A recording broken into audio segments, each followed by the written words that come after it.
Hey, welcome back to Diabolic Shrimp, the least professional talk show on the internet. I'm your host, best-selling author Josh Grant, and today our special guest is Barbara Ehrentreu.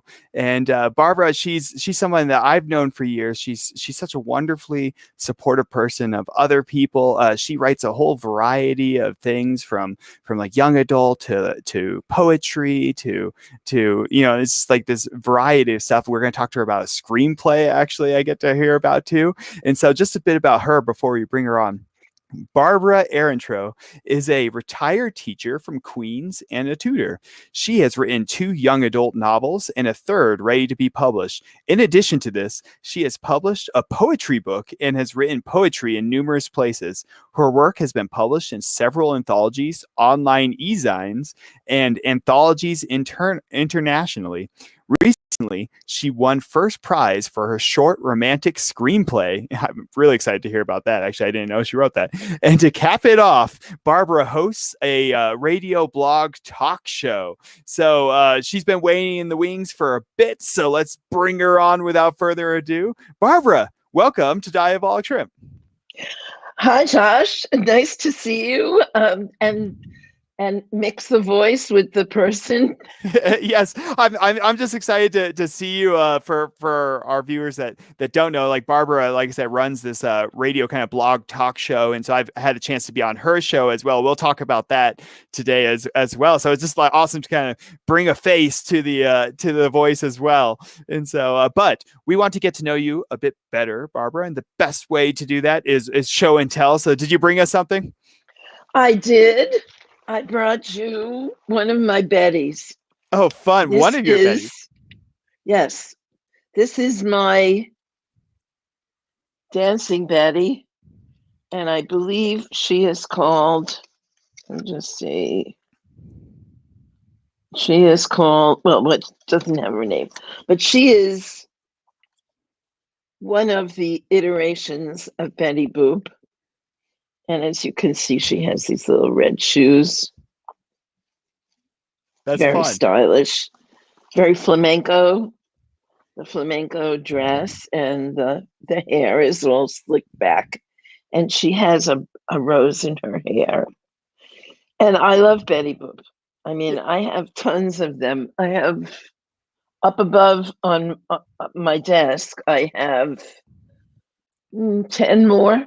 1, 2, 4, 6, 8, 10, 12 more. So what got you starting collecting Betty Boop? Well, my daughter. Well, one time we went into this toy store, and I was eyeing this Betty Boop that I saw, and I always liked Betty Boop as a character, and so my husband saw me looking at it and bought it for me as a present. So then my daughters started giving me Betty Boops as presents. And then I just started collecting them from the Danbury Mint. And I have the little ones, they're about so high. And I have the very big ones. And I have, middle size. I have quite a lot of Betty Boops. They would cover an entire grocery shelf, top to bottom, probably. Well, if you're watching this, then definitely send Barbara some Betty Boops down in the comments. Send some memes out there or something. So your next novel will be like, if I could be like Betty Boop. Yes, Jennifer Taylor. I think Betty Boop is the essence of what a person should be. Betty Boop never gets upset by anything in the character. Continues to be happy no matter what happens to her. I love her so. Well, then I'll be like Betty Boop here too. I nothing upsets me on this show. All right, so all right. Well, let's dive on in. We're going to talk all today about your novel, like If I Could Be Like Jennifer Taylor, and in your novels in general, and by all means, hold them up there at any point. And we're all about shameless. Oh, there it is. Okay, yeah. And so we're all about shameless self-promotion on the show. That's an excellent book. I've read it. I read most of your work actually, Barbara. And for anyone that's watching, if you want to check out out her work over the course of the show, all the links are down in the description to her website as well as her book. So go check them out. And so so let's talk a bit about you before we get into all your books, though. And you've had this exciting life of teaching and tutoring, right? I used to be a teacher as well, and so Yeah.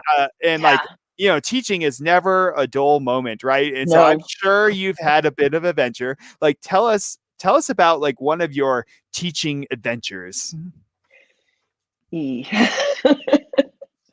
teaching adventures, they're endless. Do you want something good or you want something bad? Dealer's choice. You know, it's like I said, it's like a day in teaching is always a whole mix of exciting stuff. So yeah, go for it. Oh, I've had so many good things happen. Kids making me things and writing me stuff and going on to become president of the of the um of the class, and a high school class. I taught in Cincinnati. I'll tell you the story of Arthur Miller. Arthur Miller was one of those kids that wouldn't sit still in my class, and it was my first year of teaching, and it was sixth grade. And so Arthur, his mother was a very religious woman. She was very religious, and she took in older people who were sick. So Arthur had this problem when he got back from school, that he had to be very quiet. He couldn't play. So he'd come into school and he'd be like all over the place. So his mother and I decided that we would, I would try to be on the easier side with him in school. Mm-hmm. And I really helped him a lot. I really helped him a lot. And Arthur graduated from sixth grade, went on to seventh grade, and came back the end of that year. I think it was, and the thing was, I was in Cincinnati, which is a very tiny town in New York State near Cortland. And the school was every grade. So you had the primary school underneath, and then you had the middle school, and then the high school. So he came back at the end of the year of his, I think it was eighth grade. I'm pretty sure it was the next year after. And he told me he was so thankful to me that I had helped him, and that he was going to be class president for the next year. So I was just that warms my heart. so well, thank you honestly for your service from one teacher to another. And so how has teaching affected your writing? Okay, being a teacher, I had a lot of chance to listen to kids. And also, I got it as a teacher, it's like too much chance to listen to kids sometimes. Right. And I got a chance to see kids in a way that their parents don't, because sometimes kids would need help that their parents didn't know they needed help in, and they were afraid to tell their parents that they needed help. As far as my books go, I think most of that came from my daughters and their friends, listening to them and being on field trips and going here and there with them and seeing how they interacted, and just being around teenagers in general, just seeing how they talked. And I think that's how I got the dialogue. Nice. It's like, well, it's nice that you had your own little, like, almost like study group in a way to get that down, to get that perfection. and I feel I write some young adult as well, and working with kids has definitely affected that for me too. So and you like you said, you kind of put some of your own life in there with like some of that teaching and some of that with your own family, and so it's like you put a lot of like your own heart into your books, from like the challenges and the triumphs and the tragedies in your own life. And so like what would you love for readers to get from reading your work, from all that feeling you put in there? Well, the thing that my life has taught me, and I'm older than I look, so that's why I got the shot, is that no matter what happens in life, you're going to have a way to get through it. I lost my husband 6 years ago. I thought my life was over. I really did. I thought we had been together over 50 years, and I thought my life was over. And I realized that I had a lot of friends and my family around me, and that was very comforting and helped me to get stronger. And I realized that I could survive it. I could go through this awful pain. And so I did, and wound up writing about my pain in this book.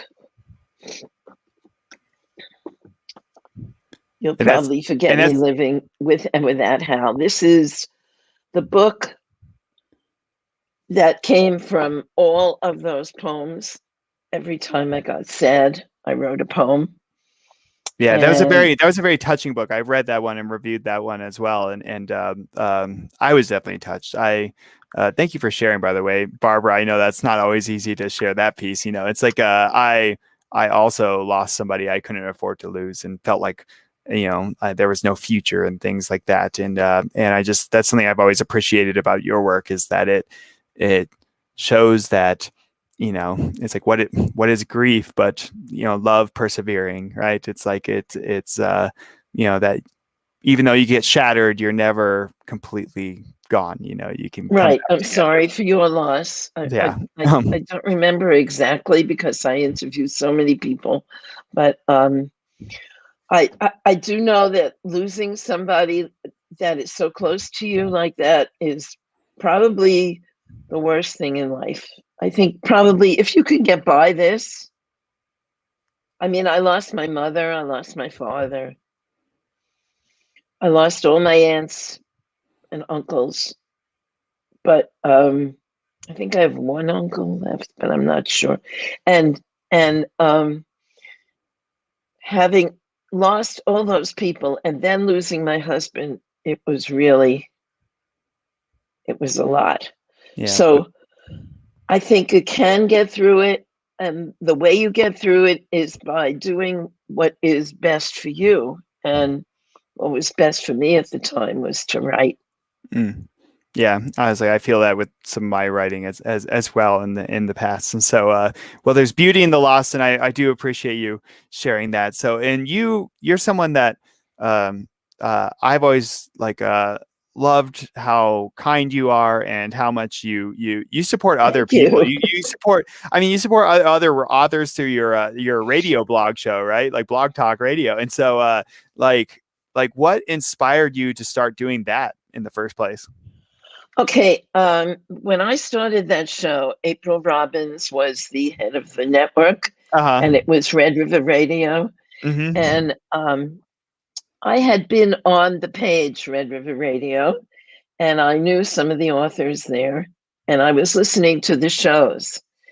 And April, and I came on the shows quite regularly, and April said to me one day, you know, Barbara, I think you make a great host. You do. And I said, no, because basically I was not, I was I was an extrovert, but not in company. I mean, like with people who knew me, I was an extrovert, but people who don't know me, I'm quite shy. So I was afraid to get up and, you know, and do this. And so she said, no, no, no, we're going to start you. You're going to do a sample show. You're going to be fine. And she did. And I started my show because I wanted people who didn't have published books to have a way to get support. And that was me. I didn't have a published book at that time. That was in 2010, I believe. Yeah. And that was kind of right when the market was just starting to shift, where indie authors and things were able to start publishing and things more. So I just called it Tales from the Pages because in order to get on my show, you have to be published somewhere, anywhere. So that's what I did for a while. And then when I started publishing, I added authors and more authors. And I got on to Radio Guest Host, which is a very good website for anybody who's a radio host to find people. And I got involved with this agent who has since unfortunately passed away. And she was excellent. And I found authors and just kept going and going. Yeah, well, and I've been on your show and I had a blast, and it's a lot of fun. So we have a decent amount of authors that watch this show. So if you're interested, go to Barbara's website down below and support her. I'm always looking for authors. All you have to do is friend me on Facebook, Barbara Ehrentreu. I didn't put my whole name on there. But friend me on Facebook, and I'm the only Barbara Ehrentreu there. And I haven't met too many Ehrentreus, So but no, it's an unusual name. Yeah. So well, and I've always loved it. Actually, it's like I always say, it's just like kind of rolls off the tongue. So if you're an excellent host. So if you were the host of this show, what question would you ask yourself right now? I know this is your day off from hosting, but I'm gonna make you host yourself. What would be the question you would ask you right now? Well, the one you answered, I always ask first, where were you born and where do you live now? So you answered that one. What I like to always know is, what is your writing process? Okay, well, Barbara, what is your writing process? Actually, I don't write every day. And I write when I need to. Right now, I'm working on the second sequel to If I Could Be Like Jennifer Taylor. Oh, cool. There is a first sequel called Who is Jennifer Taylor that is sitting at my publisher's office. And I'm sure she's not watching, but Lee Skeezes, if you hear this, get in touch with me about my book. Yeah. And so I'm now doing the second sequel to that, which takes all of the characters in If I Could Be Like Jennifer Taylor and Who is Jennifer Taylor, and puts them together in the Mill Valley High Five. And the Mill Valley High Five are a group of girls who got together in high school, and they're now in their junior year, and they are for each other. They're kind of like support system for each other. And it's very cool. And anyway, there's some romance in it, whatever. But I've written it in third person. So interesting. Being in third person, it'll be kind of a bit of a change from the rest of the series then. It is. Each chapter is a different girl's story, with Jennifer's story woven through. So it's Maura, Becky, Janie, and there's one other, Jennifer, and Maura, Becky, Janie, Mill Valley High Five. There we go. Jennifer, Maura, Becky, Janie. Well, it'd be fun to like. Girl. Yeah, well, it'd be fun. It'll be fun because it's like it's like going from that first person. It's like what I loved about yours. You kind of get really in depth with the character. It's like, but it's like that'll be kind of cool to kind of see, getting to bounce around and kind of see some different perspectives a bit too. So I think that'll be fun. It is because it's all in their own voice. And so, and interspersed with Jennifer, who has, the difficulty, and who also wants to be in the Olympics. So anyway, when I have to write this, I have this group called Greenwich Pen Women, and I'm in the letters group. And so when the letters group meets, we all submit a chapter of our story. So, or something, an article, anything, a poem. So I will sit down like a week before I have to submit it and write and look at the chapter I'm going to send and fix that one, and then usually write another chapter. So that's usually an inspiration for me to write another chapter on my book. So I'm about 4 chapters ahead of where I'm submitting, but Nice. I'm not at the end of that book because I don't believe in outlining. I have no idea what the end of my book is. So I will just sit down and write that chapter in whosever voice it is chosen to be at that time. And for poetry, I just write. Like, there's only one group that I write for. That's the Garden of Poetry and Prose that I write. Like every other week, we submit our poem, and so I submit new poems to them every other week.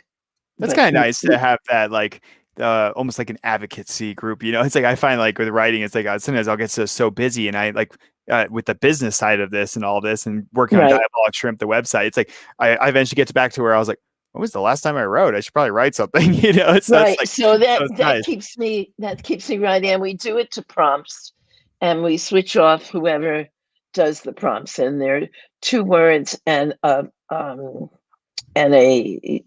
either a quote or a painting, or a photo or something. That was That fun. it is very different kind I'll of submit writing. this show. Like, you have to watch this video, and then then you have to write a prompt off of it. No, just Yeah, it's a different kind of writing, and I write Mm. also on the spur of the moment. Like, I just like if you'll it, it, something will hit me, and I'll write about it. I just, I have in my notes. I'll write things in my notes, and I'll give you an example in my notes of what I've written so far. Good. You're. I was like, you're so together, Barbara. I was like, I'm like, you got like the nice iPad or whatever. It's like I've got all these like literally like little sticky note things over here that's like scrawled across. I got like 80 piles of paper laying down here. I was like, which Well, pile is that in? I'm pretty sure it's getting eaten by mice or something. I write on my phone most of the time, Oh yeah, that's or on the awesome. computer. So Uh, this one is thoughts on bread. yes. Thoughts on bread, which I posted, and the other Thoughts. one So is. what are your thoughts on bread? I'm You curious want to now. hear the poem? So I'll I read would you love the to. poem. Yeah, I would love to hear a poem about bread. It's gonna be lunch soon, so I'm like, I got to get hungry Well, here. the reason is I made bread. I baked bread. Oh, awesome. So I'm gonna make that a requirement from now on to get on this show. Wait, I have the You have to photo. send me some bread. I have the photo of the bread. Oh, that's fun. Yeah. Oh man, you're making me. Now I want to go make some homemade bread. I'm not that talented. I was joking on the last show the other day. I was like, oh, I'm a religious cook. Everything's a sacrifice or a burnt offering. So I'll No, try so and I make bread. made my brain bread. So a thought came into my mind. Today would be a great time to bake bread. I had my hair in a hairband to keep it neat, wrapped my apron around me, and prepared the ingredients. I thought of adding them together, the yeasty smell from start to finish. In the end, I saw the golden crusty loaves, the food for so many for centuries, a staple of life not to be denied. Oh, I have given it up at times for my waistline to be smaller, and suffered the pangs of desire at the glimpse of it in passing, then realized it is life, and I succumbed to its charms. Baking your own bread is powerful. Mixing it and kneading it, feeling it come together as an elastic, pliable form. Then, when you take it from the oven, the aroma hits you. If you can bake bread, you can do anything. Nice. That's so deep. I was like, I guess I never thought of bread that deeply, but that's beautiful. I love your poetry, Barbara. So, all right. So here, let's talk about your writing. Let's get into your book, since we were talking about it a bit. And like, if I could be like Jennifer Taylor. So here's the first few lines from If I Could Be Like Jennifer Taylor. And I always play, and then the murders began. Right? It's like I always throw that after the first few lines for the fun of it. And so here's the first few lines. And yeah, by all means, hold it up there. We're all about shameless self-promotion. So I'll read the first few lines. We're not in the chapters yet, though, so don't worry about it. But I spot him walking toward my locker with a small box in one hand and a plastic fork in the other. My crush. He hands me the box and I open it. Inside is a piece of luscious chocolate cake and chocolate frosting. I look up into his blue eyes and give him the box so I can touch his cheek as I smooth his dark hair. And then the murders began. Wow, that was so beautiful. And then it took a dark turn. I don't know what happened. No, just like, and so it's such a beautiful book. And it's just this nice young adult book. There's a splash of romance, but there's also like this focus on like a lot of these internal feelings and you like insecurities sometimes that kiddos are facing, or young adults, if you will. And so like tell us a bit about If I Could Be Like Jennifer Taylor. Okay, it started because I was going to Manhattanville College for my master's degree. Uh-huh. And they have something called Creative Week. And so during Creative Week, they have workshops that you can enroll in for the afternoons. And in the mornings, they have smaller workshops with people that are taken, like from Sarah Lawrence. And my group leader was from Sarah Lawrence, and the first time. And then from other places, and authors come, and they are group leaders. So anyway, this second time I went to Creative Week, they offered a workshop with Paula Danziger. Do you know Paula? No, I don't actually. She was a wonderful children's writer, and I loved her books. The one I loved most, The Cat Ate My Jumpsuit, is about a girl who's having trouble in gym, Mm. And other things. And she was having a workshop on how to write children's work, and I really wanted to go to it. So to get in, you had to write 3 pages of a children's story. And so I thought of young adult as children. So my daughter, Sarah, was going through something at the time. She was not quite bulimic, but she was getting bulimic. And she was advertising it to me in a way that you could not escape. Uh-huh. And I thought of this, and I thought also of how I felt as a young girl, feeling kind of chubby. I mean, I wasn't chubby, but I felt chubby. and I felt because I was a little bit heavier than the stick thin cheerleaders, I felt really bad. So I combined the 2 feelings into 2 characters. And I figured, what if somebody, the what ifs, that's the what ifs of writers. What if somebody were to feel that way and then be bullied by someone who was perfect but had this problem? Uh-huh. And so Carolyn Samuels is my heroine. Carolyn feels a little too big for fashion. What does she say? She says she's too,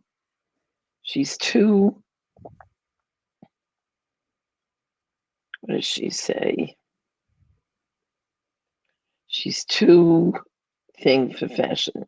She says something about being too what? Too fat for fashion. Well, I just love the Something like I love that foil that you did create though. It's like that sort of the almost like the villain of the novel, right? It's like, it kind of sets up that like classic standpoint of like, oh, like, the popular kid making fun of the other kid.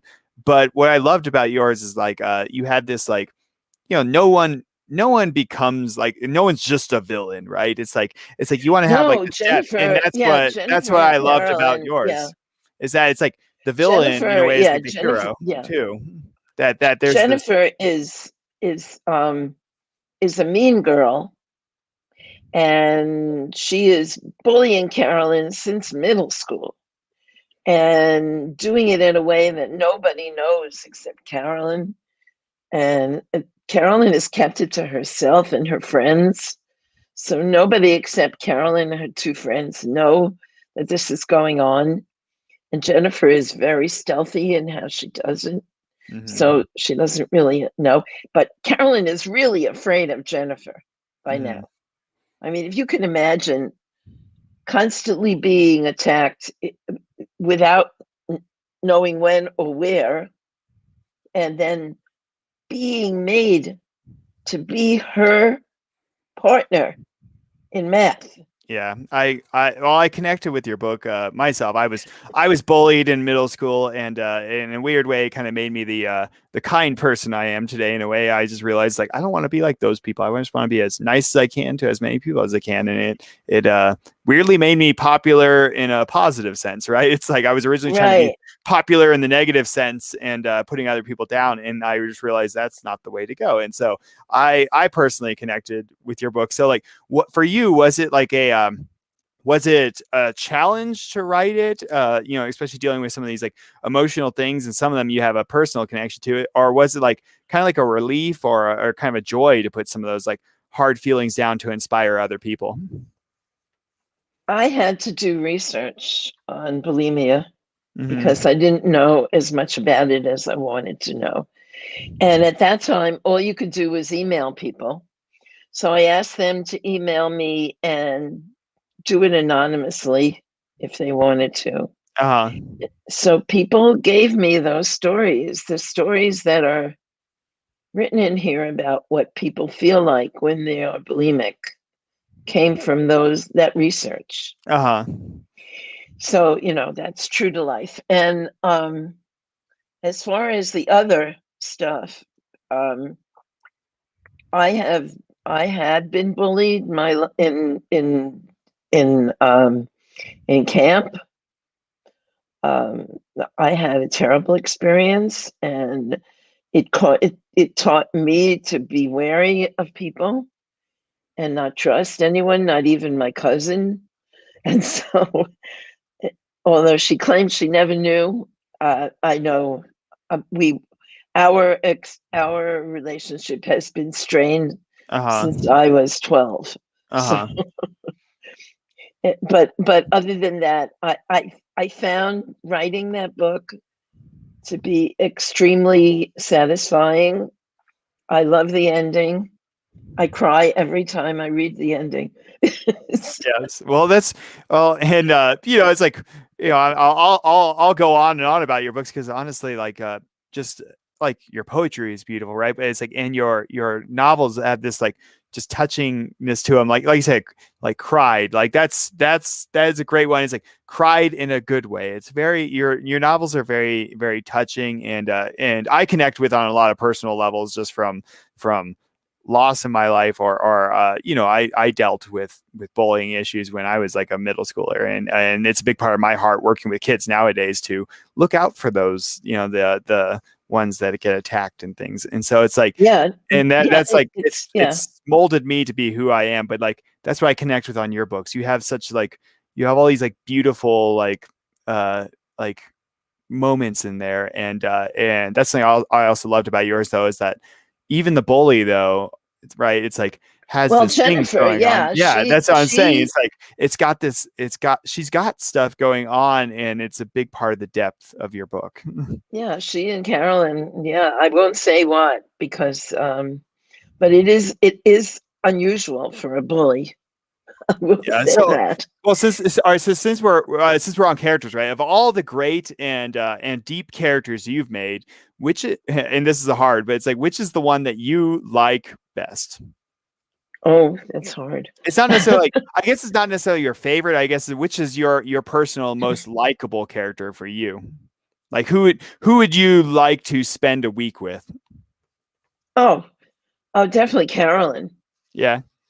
Carolyn is my favorite. Carolyn becomes more in Who is Jennifer Taylor, Hmm. and she has depth of feeling, and she really appreciates people for people. Hmm. You know, Carolyn's a great character. She appreciates her family. She, she's just a really good character. And Carolyn is very special to me. She's going to do a very special, important thing in my sequel. Nice. So yeah, Okay. It's something to look forward to then. I'm excited about it. It's like I was going to ask you about is there any like side stories you want to expand on, but in a way you're going to kind of do that in the threequel, right? Like the sequel. in the sequel, yeah, the sequel adds much to Carolyn's character, and Jennifer's life gets tangled up really a lot, and Carolyn is her support. And in the third one, um, Carolyn finds out that she has qualities that she didn't know. Yes. Well, and so which which character did you kind of struggle with creating? Jennifer. Yeah. Jennifer was hard. I had to actually go to a an extra workshop to figure out her plot because I didn't really know where it was going. I didn't want it to be the standard, bully destroys girl in Uh-huh. makeup kind of thing. I wanted it to be more.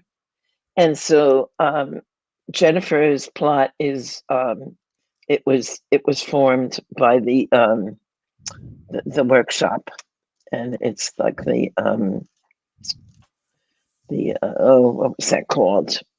But it's like a very deep kind of workshop, and just really like a day, 2 days of hell, really, just sitting down, listening to lectures and taking notes, and then rewriting, and It's just this show is brought to you by writing, also known as 2 days of hell. Unless you're baking bread, then it's kind of nice. All right, well, I do want to show off your like writers have this blood, sweat, and toil that goes into writing, right? So I want to show off some of the pages from the book. So we're going to do our dramatic read, right? So we have a scene and set the stage for us, Barbara. Like, kind of what's going into the scene, like what's kind of happening, or what's the lead up to it. okay. Carolyn's come to school, and she's found that she is in Jennifer's math class, and Mr. Armbruster, their teacher, has put them together for a project. Mm-hmm. And it's like the nightmare, right, for a kiddo that's being bullied. And like I said, I was like in gym class with all like the bullies in my life, and they're like, yeah, you're on their team. So she's thinking about it. How am I going to do this? I'm never going to get away from Jennifer. She's going to keep bullying me, and what am I going to do? And so she's talking to her friend Becky, who's in her gym class, and she's thinking, what am I going to do? What am I going to do? So, do we start with 10? So, actually, mine doesn't have the page numbers on it. So, what do we have? 10? So it's at lunch. Becky is sitting alone and holding a place for me. Okay. Sorry, mine doesn't have the page number. So. Okay.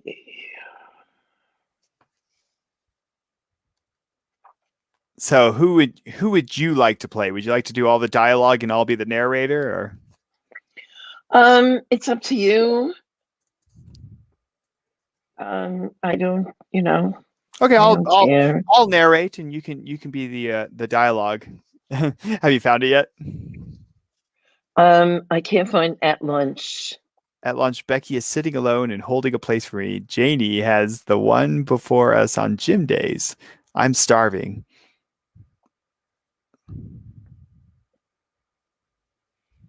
Okay.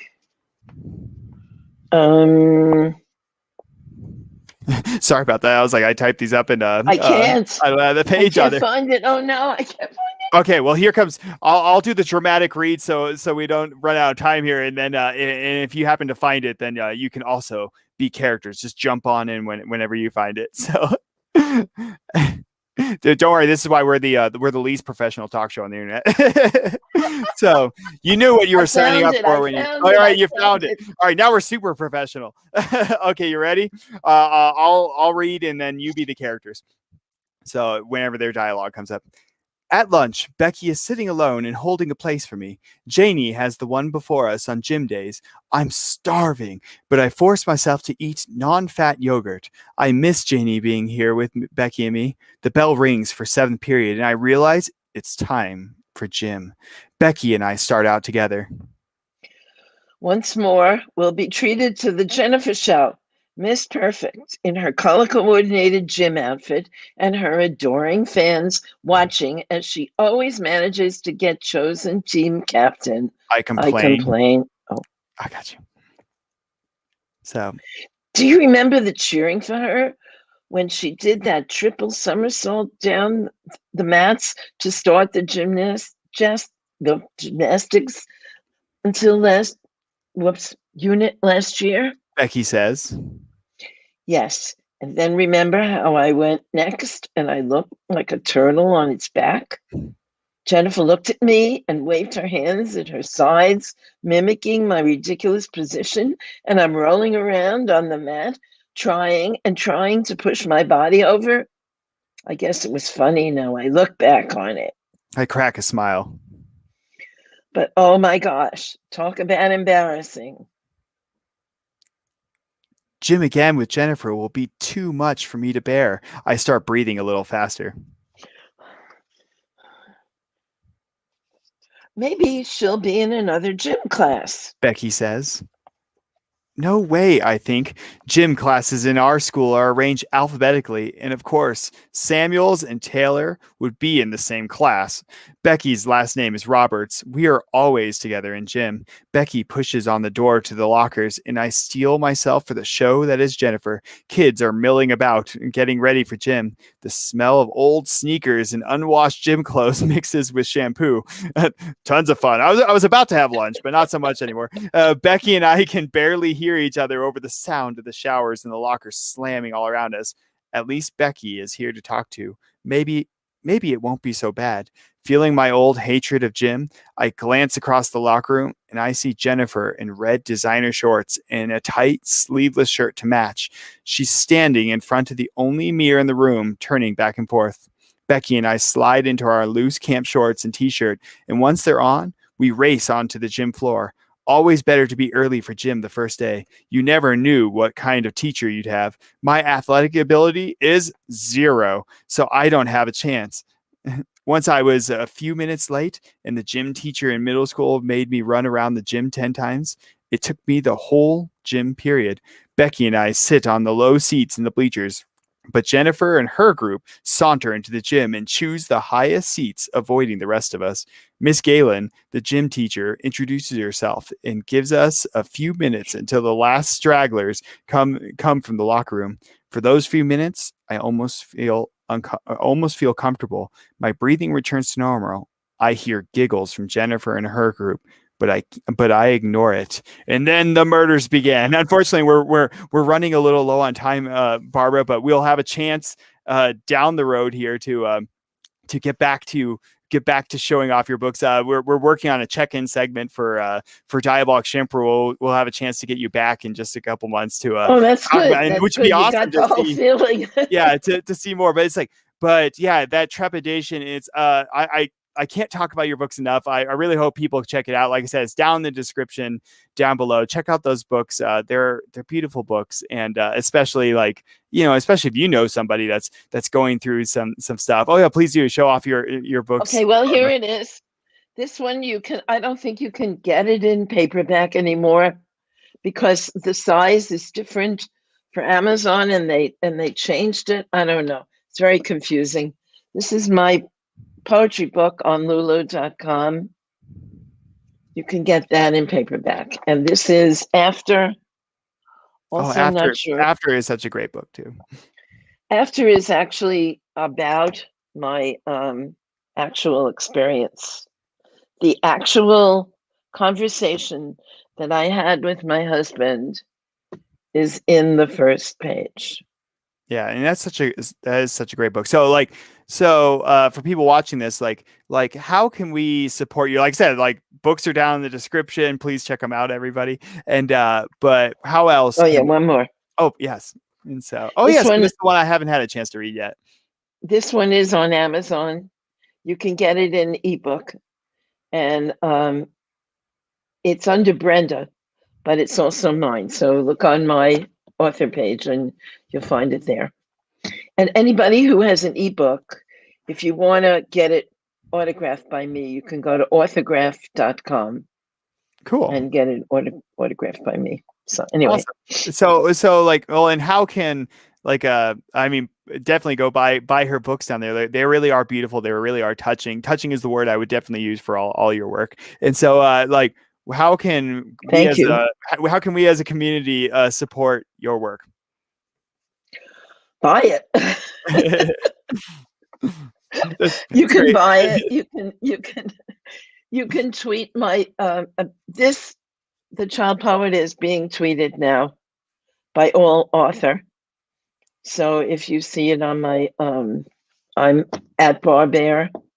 If you want to get me on Twitter, I'm at Barbara.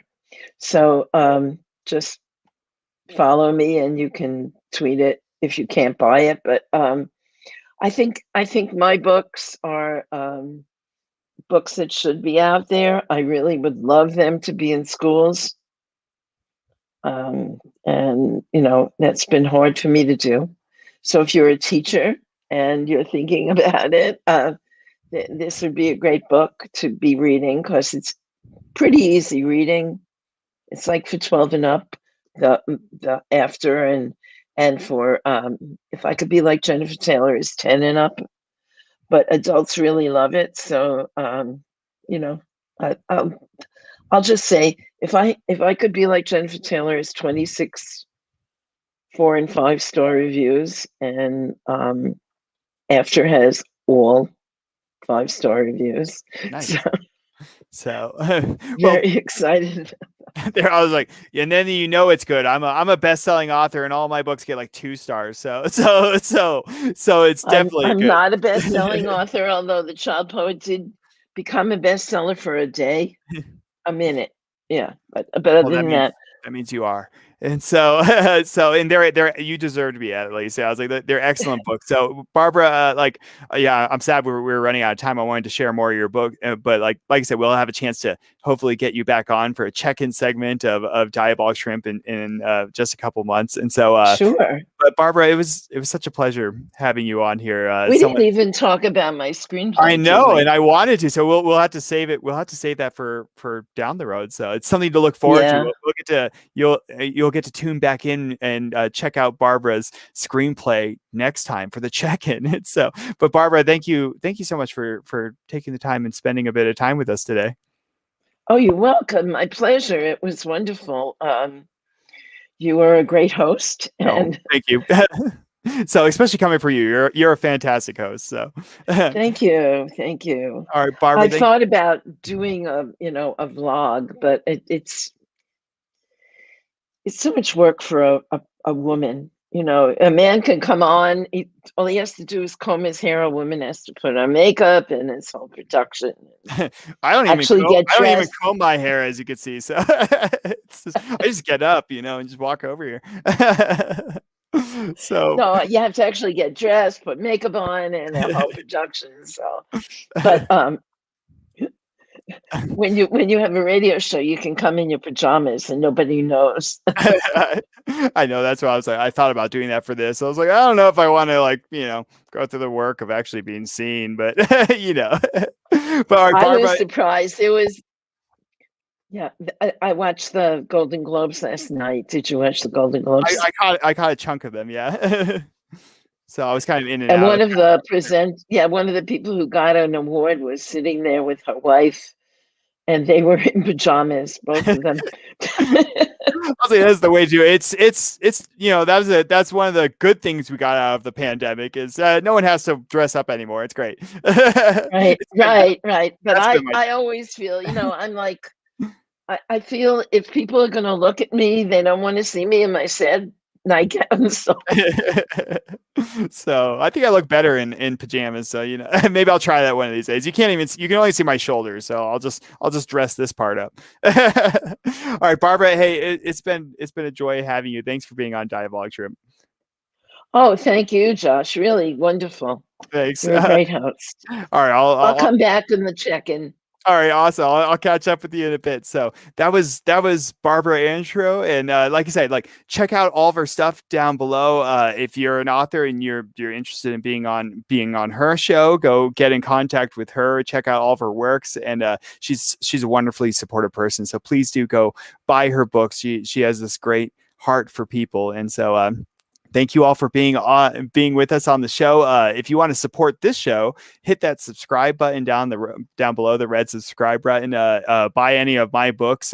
Any extra money I make off of these things, I donate to universally good causes, from planting trees to childhood disease research, and there's a whole gamut. Go to diabolicshrimp.com if you want to see what all that's going to. We appreciate you spending your evening with us. This has been another Diabolic Shrimp. Have a good night.